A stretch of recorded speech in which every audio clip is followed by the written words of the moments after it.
Kenapa hidupku susah selama ini? Tidak usah tanya jalan lain. Durhaka sama orang tua. Orang tuaku sudah meninggal, Ustaz. Cara berbuat baiknya. Satu, doakan. Allahumma gfirli wali walidayya warhamhuma kama rabbayani. Saya heran lihat-lihat kita. Kalau tangannya ulama kita cium bagus. Bagus.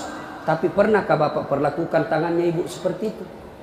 Pernahkah Bapak perlakukan tangannya orang tua? Saya orang lain. Belum tentu saya doakan Bapak ikhlas. Doakan saya Ustaz. Saya doakan tapi belum tentu saya ikhlas. Kenapa? Saya belum tahu Bapak. Tapi kalau orang tuamu yang doakan kamu pasti ikhlas. Saya tadi kesini ibu saya telepon. Mak, telo doa nggak mau kak mak? Woi, walau doa ngaku nak. Saya tidak doakan diriku. Kau selalu kudoakan karena kau selalu jalan. Itu ibu. Kalau suami bu, jangan sampai ibu juga berdosa kepada orang tua gara-gara suami. Jangan sampai bapak-bapak berdosa hanya karena istri. Jangan sampai kalian yang masih kecil durhaka sama orang tuamu, maka hidupmu bakal susah. Muliakan orang tua. Doakan. Allahumma gfirli wali walidayya warhamhuma kama rabbayani shaghira. Sudah itu doa lagi, ya Allah ampuni dosanya orang tuaku kalau sudah meninggal. Terima amalnya, lipat gandakan kebaikannya, lapangkan alam kuburnya. Sudah itu saja. Ada rezeki, sedekah. Ada rezeki, sedekahkan. Saya mau terang kuburnya orang tuaku, perbaiki sound sistemnya masjid. Terang itu kuburnya. Saya mau terang kuburnya orang tuaku, kirim pembeli lampu, kasih tahu panitia masjid. Mulai bulan depan saya yang bayar itu masjid lampunya. Jangan ambil uang celengan. Terang itu kuburnya orang tua. Dan demi Allah tidak ada orang bangkrut gara-gara rajin sedekah. Ada yang bangkrut gara-gara sedekah? Mana buktinya? Makin sedekah makin kaya. Rahmat Masud. Coba lihat. Orang datang itu, bos, membayar ke bos. Bos, baju sekolah bos. Bos, istriku melahirkan. Bos, terbakar anuku. Bantu. Tapi mana ada yang bangkrut kalau rajin sedekah? Tidak ada pak. Kenapa bapak ibu miskin? Kalau selalu minta-minta. Berhenti minta-minta, Allah kasih kau kaya. Sedekah. Saya tidak bisa sedekah dengan duit. Sedekah kau dengan tenagamu. Saya tidak bisa sedekah banyak-banyak. Sedekah dengan apa? Lihat itu masjid. Oh, sudah kotor anunya. Apa namanya itu? Kudungnya. Putih bukan, coklat bukan, hitam bukan. Kak diam nih. Sudah, bawa masjid satu kudung. Itu sedekah. Oh, masjid antara masjid dengan toilet jauh. Sedekah dengan sandal swallow. Nah curi orang, udah ada urusan. Itu sedekah. Kita lihat karpet, sudah jelek, sedekah dengan karpet. Insyaallah banyak pahala. Hari Jumat kita kirim air botol gelas ke sana. Air gelas ke sana, orang minum itu sedekah. Saya cuma bisa nasi bungkus 10 saya sumbang hari Jumat, itu sedekah. Allah tidak lihat banyaknya, yang penting ikhlas banyak daripada sedikit tidak ikhlas. Sedekah. Serius. Sudah sedikit tidak ikhlas lagi. Mending banyak ikhlas. Iya toh? Panasnya di. Nggak bisa konsentrasi sejenak. Lewat-lewat ketawa itu kan bos. Nah ibu bapak, salah satu sunnah yang dianjurkan Nabi sholat jamaah. Nabi kumpul-kumpul sama sahabat. Ya, enggak apa-apa, enggak apa-apa. Enggak usah kasih, enggak apa-apa, Pak. Sedikit lagi, 5 menit lagi. Menunggu orang masjid takwa. Ya. Nabi, saudara-saudara sekalian, kalian yang tetangga dengan masjid wajib datang berjamaah. Bertanya sahabat, mana tetangga masjid ya Rasul? Kanan masjid 40 rumah. Depan masjid 40 rumah. Belakang masjid 40 rumah. Belakang masjid 40 rumah. Itu tetangga masjid. Bubar. Tiba-tiba datang tunanetra. Tahu tunanetra? Tidak melihat. Ya Rasulullah bagaimana saya? Oh kau lain karena kau tidak melihat. Pulang ini. Boleh kau sholat di rumahmu karena kau tidak melihat. Pulang. Belum jauh dipanggil kembali Nabi. Ya fulan, tahan. Sini kau dulu. Kenapa? Kau dengar azan di masjid. Saya dengar ya Rasul. Kalau begitu kau wajib datang berjamaah di masjid. Zaman Nabi tunanetra wajib berjamaah karena dia dengar azan di masjid. Kalau ini hadis diterapkan Pak, penuh ini masjid jamaah. Kenapa? Kalau azan di menara sampai di ujung-ujung rumah dia dengar. Dan alhamdulillah masjid selalu ramai jamaahnya Pak. Terutama kalau subuh penuh sampai di luar. Tidak ada di dalam. Yang di dalam orang tua sudah pensiun. Kentara itu kalau subuh orang tua Pak, bau minyak gosok baru kita masuk pintu. Minyak angin, minyak gosok, cap tawon, tidak ada Bulgari. Orang tua semua di dalam masjid. Kenapa orang malas ke masjid? Satu, karena dia tidak lihat pahalanya. Coba kalau Pak Rahmat Mas'ud umumkan, siapa yang datang sholat berjamaah subuh dapat beras 50 kilo, pembeli pulsa 200.000. Jam 5 sholat subuh, jam 10 malam sudah pesan masjid sampai di luar. Kenapa? Karena dia lihat pahalanya. Yang kedua, kenapa orang malas ke masjid? Karena dia tidak tahu pahalanya.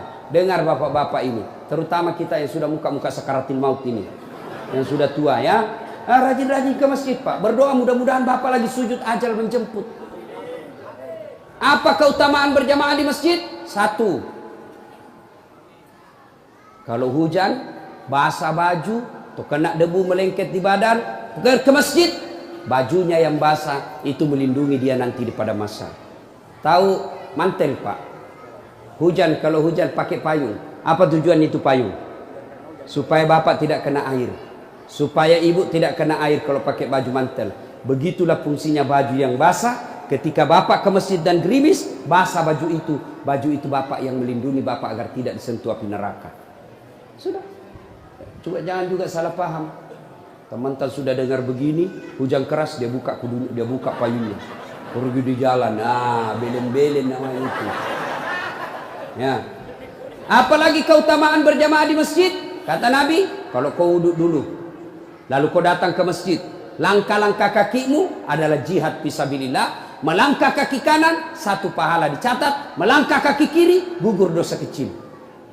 Jadi kalau 300 rumah masjid, dari rumah tak dari masjid, 300 meter kali 2, 600 meter. Berapa langkah kaki itu bapak dapat? Apalagi kalau bapak jalan begini. Berapa langkah kaki itu? Iya toh? Apalagi kalau bapak keliling-keliling dulu ke kampung baru. Pas sampai di sini, selesai orang sholat dong. Apalagi keutamaan berjamaah di masjid. Seluruh materi yang kita lewati, pagar, tembok, dinding, aspal, tumbuhan, semua jadi saksi. Dia akan berkata, ya Allah, jangan kau masukkan dia neraka, masukkan dia surga, saya saksinya. Tanggal 26 November dia datang berjamaah masjid. Saya yang lihat.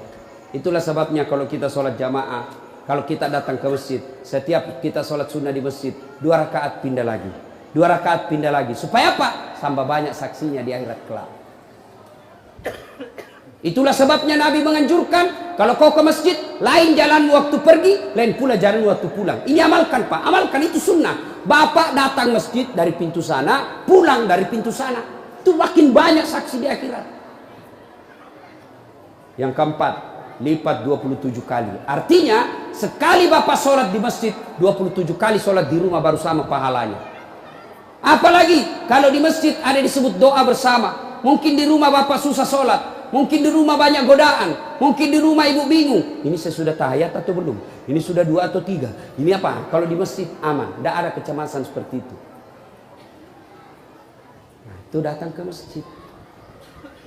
Yang berikutnya yang membuat orang malas ke masjid, tadi yang ketiga, manajemen masjid tidak bagus. Mana manajemen masjid yang tidak bagus? Selalu disimpan saldo kas. Jangan simpan saldo Pak. Dengar ini panitia masjid. Bapak kalau simpan saldo kas di masjid, bapak yang tanggung dosanya, tidak jalan amalnya orang. Saldo kas 80 juta. Jangan simpan. Cari orang yang susah, yang rajin berjamaah. Ada utangnya di bank, bayarkan supaya dia lepas dari kredit. Boleh itu. Baru dia suruh cicil ke masjid. Kalau dia di bank berbunga, makin susah hidupnya. Boleh. Saldo kas 80 juta, kita mau kencing tidak ada air. Kerannya rusak-rusak, simpan, jangan. Berhenti jadi panitia kalau bapak tidak bisa urus masjid. Yang sudah tua mundurlah, kasih anak muda. Ini masjid bukan perusahaan punya. Begitukah di sini? Hah? Jangan marah Pak, siapa suruh kau panggil Pak? Semau kau. Demi Allah Pak, Bapak tanggung kalau amalnya orang tidak jalan. Bapak coba kalau itu uang cuma 100.000, tapi diberikan keran, maka selama keran itu berputar, selama itu orang yang punya uang dapat pahala. Tapi kalau dia cuma di bank disimpan, tidak jalan amalnya. Belikan dispenser, belikan kopi, tidak apa-apa, boleh. Jangan ditulis di masjid, dilarang tidur. Siapa yang larang tidur di masjid? Tidak ada dalilnya. Ayo, Bapak pernah ke tanah suci di Madinah, pernah ke Mekah, ada tidak ditulis dilarang tidur? Tidak Pak. Barangkali ada orang tidak bisa tidur di rumahnya, dia datang ke masjid supaya bisa tidur. Itu memang boleh. Yang tidak boleh ngiler. Maka kalau kau mau tidur di masjid, bawa kau bantal. Kalau tidak bisa kau gelisah kau di rumahmu, bertengkar kau sama istrimu, istrimu ngomel terus. Maka dia bilang, jangan kau pulang, merdeka. Bodoh itu istri sekarang kalau nak bilang sama suami, jangan kau pulang. Oh gembirai. Langsung nak bilang pacarnya, sini kau sayang, di rumah aku kau tidur, kulayani kau dengan baik. Sudah. Jangan ditulis, jangan bawa anak-anak berisik. Bersyukur kalau masih ada anak-anak berisik di masjid. Kalau tidak ada anak-anak berisik di masjid, maka tidak ada lagi nanti yang mau datang di masjid. Kalian juga orang tua, kalau anakmu mau ke masjid, belikan songkok dan baju baru. Anaknya mau pergi, Pak, mau pergi masjid, belikan songkok. Apa dia bilang? Itu nak, songkok na nenek nu kau pakai. Anaknya nomor 7, songkok na nenek na nomor 10. Tak buas si songkok nama buas sih. Berteriak di temannya, Pak Doja, Pak Doja, Pak Doja. Tidak mau ya nak pergi masjid. Hei. Itu pentingnya anak muda jadi pengurus masjid. Karena kalian kalau sudah tua tidak ada yang tahu. Kau juga anak muda, muliakan orang tua. Tempatkan di mana itu orang tua, tempatkan sebagai penasehat masjid. Jangan masjid dikira dia punya. Ini lembaga umat yang punya. Kasih karpet yang bagus, ada saldo kas, jangan simpan Pak, Bapak berdosa. Tidak jalan amalnya orang. Apalagi membuat orang malas ke masjid. Apa? Kadang-kala apa? Sound sistemnya jelek. Begitu kita takbir Allahu Akbar, langsung story.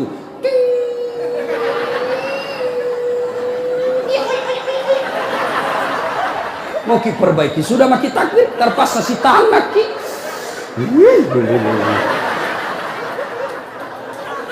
Apalagi membuat orang malas ke masjid.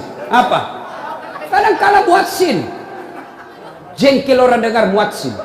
Orang tua, sudah tua, tidak mau tom mengalah, mundur na wasangiko.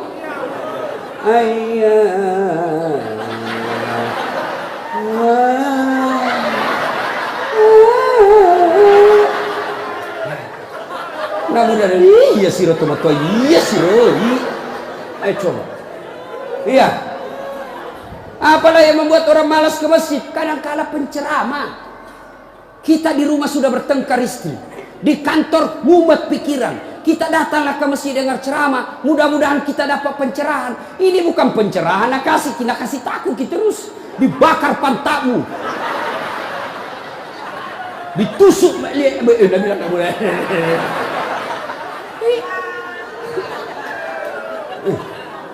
Iya. Apalagi yang kasih malas orang ke masjid.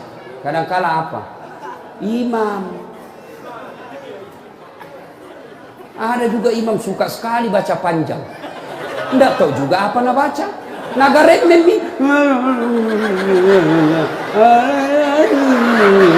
Dalin. Al-Fatihah paling nak baca.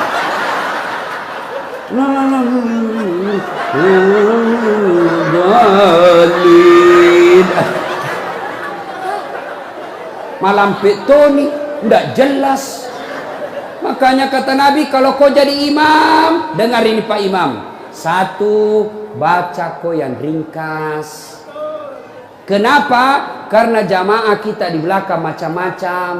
Ada yang sudah tua tidak bisa lama berdiri. Ada anak muda yang baru datang, tidak senang yang lama-lama. Pulang di masjid, enak sembahyang di masjid. Ampun ma Ustaz. Kenapa? Dia bilang itu mesti aliran sesat. Kenapa aliran sesat? Dan dia sembahyang subuh 3 rakaat. Bukan 3 rakaat, sujud tilawah nama itu dong.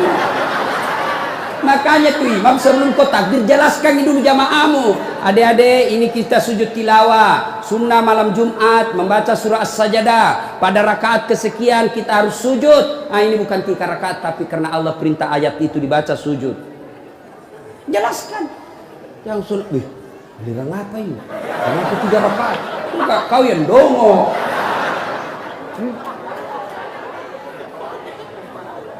Tidak bisa orang lama-lama di belakang Pak. Mungkin ada orang sudah mati yang ya karena dia tobat usia senja, tidak bisa lama kasih berdiri. Batela musessa, nak naik lagi kepalanya, belum bisa selesai. Nah udah, melampau jatuh lagi, naik udah lagi. Ada barangkali di dalam jamaah Satpol PP yang pakai sepatu baru. Lama aku baca, nah lupa simpan baik-baik sepatunya. Pasti dia hilang di sepatu. Bapak imam sesat. Maka pasti dia tidak khusyuk. Ada barangkali juga ibu-ibu yang sekali kentut sudah makan pete.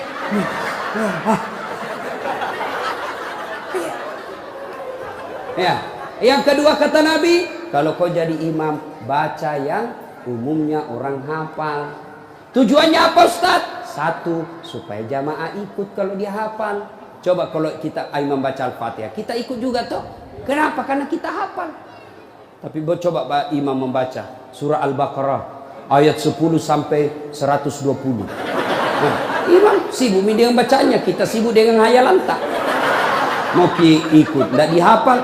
Mau ruku, belum ruku, terpaksa dibaca semua pengumuman masjid. Keadaan keuangan masjid, saldo kas pengeluaran, sumbangan dari haji, dibaca semua. Belum selesai ini sudah dibaca satu palampang ini, satu ini dibaca lagi Persatuan Guru Republik Indonesia. Belum selesai imam dibaca lagi bajunya tim sukses Rahmat Masud, calon wali kota Balikpapan. Semua Pak dibaca. Siapa salah? Imam. Ada ini cerita gini, wallahu alam benar atau tidak. Ada penghafal Quran, dites bacaannya. Nah, kau imam, kau mau dengar bacaanmu. Imamlah dia. Dia baca betul yang susah. Hanya dia yang tahu. Tiba-tiba jatuh cicak di kepalanya. Tas silang itu, stres. Orang stres hilang bacaannya. Apa sambungannya ini ayat? Mau ruku, tidak tahu. Apa sambungannya? Tidak ada tuh bisa bantu. Terpaksa Nabi bilang imam, tolong bantu di belakang. Nabi bilang di belakang, saya juga tidak tahu. Tiba-tiba berteriak anak muda. Dia bilang, kalau begitu ya sudah, ya Allahu Akbar. Siapa salah? Siapa salah? Siapa salah? Ini waktuku kuliah ini, kisah nyata. Waktu saya KKN. Belum Pak jadi ustaz waktu itu. Ada temanku, baru kenal ceritanya ini. Pikir sholat di posko. Dia pakai gamis. Baju itu, baju ustaz. Aku bilang, alumni pesantren ini. Ya imam, dialah imam. Al-Fatihah lancar. Begitu dia baca Al-Kafirun, aku bilang, macam apa? Macam apa ini? Wala antum abiduna ma'abud, wala ana abidum ma'abattum, wala antum abiduna ma'abud, wala ana abidum wala antum abid, wala ana. Jengkel temanku yang anak fakultas sastra. Langsung teriak, Nabi bilang, kenapa itu tak putar-putar tidak mau sampai? Nabi bilang, ini imam, ilmi juga kupikir. Kacau salah. Siapa salah? Siapa salah? Imam. Ini waktuku SD di kampung, sembahyang asar. Sujud Pak Imam lama sekali. Apa ini imam lama sekali sujud? Tiba-tiba ada temanku nangkat kepalanya, sembahyang asar tuh. Dan sudah, tidak ada imam. Ternyata imam keluar dari pintu samping. Kacau nih sholat bubar, tidak ada imam. Selesai sholat ditanya, Pak Imam, kenapa kau tinggalkan saf? Nabi bilang, kentu kanan. Pak Imam, lain kali kalau Bapak Imam kentut, kasih bangun ki dulu supaya dilihat kau pergi. Dia bilang, aku sengaja nak, karena malu kak aku lihat. Kacau sholat. Siapa salah? Siapa salah? Imam. Makanya agama mengajarkan dalam fikih sholat jamaah, hati-hati milih imam. Makmum siapa saja boleh jadi makmum. Mulai orang gila sampai orang sadar boleh jadi makmum. Mulai orang dewasa sampai belum balik boleh jadi makmum. Mulai orang cerdas sampai orang blow on boleh jadi makmum. Imam tidak boleh. Hati-hati. Kenapa? Salah imam, kacau sapu. Maka hati-hati. Kalau salah imam, bubar jamaah. Perlu ini perlu. Nah, dia tanya, Ustaz bagaimana kalau perempuan? Boleh ibu perempuan ke masjid, tapi tidak dianjurkan. Tapi kalau mau ke masjid, jangan dilarang kata Nabi. Kenapa perempuan dulu tidak dianjurkan ke masjid? Karena dulu tidak aman. Kalau pergi sendiri diculik dan diperkosa dulu. Sekarang di Banggar aman. Siapa mau culik? Apalagi kalau ibu sudah 60 tahun. Siapa mau culik bu? Bikin susah. Ada remaja. Ini Ustadz yang ceramah. Tidak pernah saya pondok Pak. Tidak pernah saya sekolah pondok.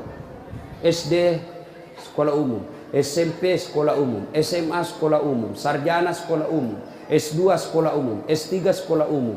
Di mana saya belajar agama? Datang ke masjid.